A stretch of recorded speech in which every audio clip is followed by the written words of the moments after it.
All right, welcome to another episode of Think Tech. Today we're going to be talking about the newly announced iPad Pros presented by Raja. Let's talk about what they announced, what they didn't mention, and then my final thoughts.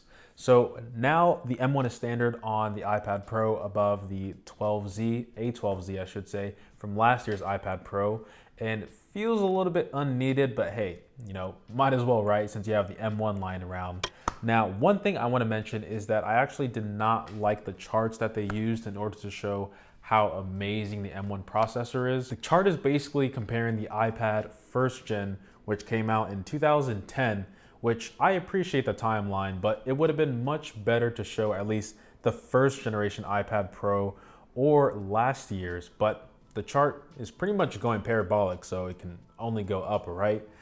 Anyway, they talk more about the capabilities that the iPad Pro is able to achieve now, demonstrating some AR stuff in games. Also, nice touch by playing Devil May Cry. That hit a soft spot. So we already know enough about the M1, so let's talk about some upgrades. So instead of the regular USB-C port, we have a Thunderbolt port, which gives the iPad Pro even more versatility than before. I also find it very interesting that Apple keeps saying now can power the XDR display for their products, which is very impressive, but are people really buying these products going to have a $5,000 monitor lying around like the XDR Pro display? Regardless, impressive nonetheless. So instead of LTE, we are now upgrading to 5G, just like the iPhones. So it's great in terms of if 5G is in your area, but it's nice to see 5G is getting adopted in the wide market, but I think it's just going to take a couple years to it becomes a standard like 4G or LTE has become. So now we also get introduced to Fiona, who talked about the iPad Pro cameras, and the cameras on the back seem pretty much the same, except now there's better processing with the M1 chip. We can also capture more accurate HDR photos and record in HDR like the new iPhones. They talked a lot about augmented reality and better photos due to the M1 chip, but what stole the show for me was what they called center stage. So they improved upon their true depth system with the addition of an ultra-wide camera on the front. So now when your iPad is stationary, when you move around during a FaceTime call, the ultra-wide camera will pan and follow you or whatever subject comes into frame while the iPad is still stationary. I think if this comes to the iPhone, FaceTiming will be much more enjoyable because I can just prop my phone down and continue to talk and walk around and the camera will still follow me.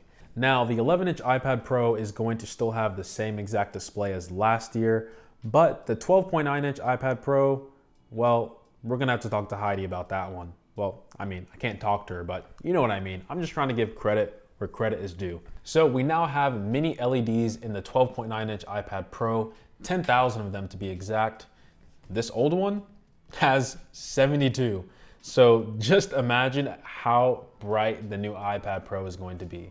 And on top of that, there's actually 2,596 local dimming zones, which for a tablet is kind of crazy.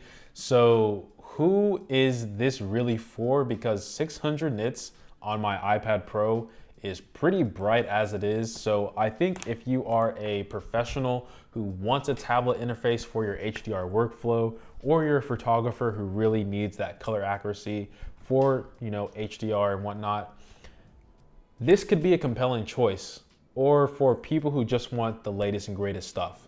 That's all I can really justify for people to purchase the new iPad Pro. Now let's touch on accessories real quick. So the Magic Keyboard for the iPad Pro now comes in white, and all I have to say is, wow. And then I looked at the price. Wow. Still kind of expensive, but kind of worth it if your iPad is your laptop and desktop replacement. So the 11-inch still remains at $799, and now the new 12.9-inch is an extra $100 and starts at $1,099.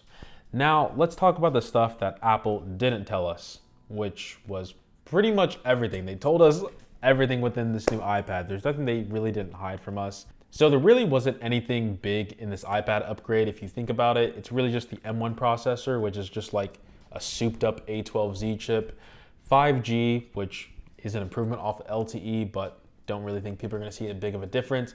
The mini LED in the big iPad Pro, which I think is pretty good, Thunderbolt and center stage with the focusing camera.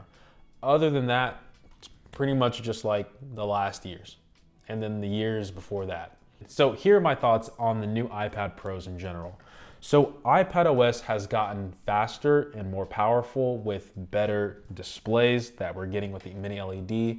But the topic that makes people scratch their head is iPadOS.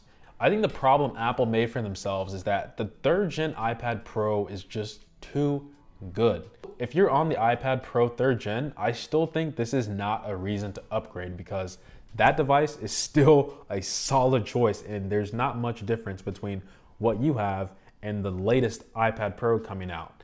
Apple is basically competing with itself in terms of performance and value and what they bring in a tablet.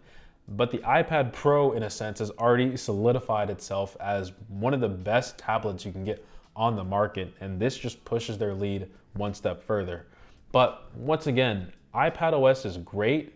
You can definitely do a lot more than what you could do back in the day, but it's just not the same as a fully fledged desktop operating system like macOS, Windows, or Linux. Now, my advice is going to stay the same as last year about the iPad so far. Just get the last gen for cheaper. You'll be happy. Maybe even get the iPad 3rd gen. So this pretty much wraps up my thoughts about the new iPad Pros. Like I said, don't think there's a lot of upgrades that are warranted for upgrading, but overall it is nice that the new 2021 iPad Pro now has mini LEDs.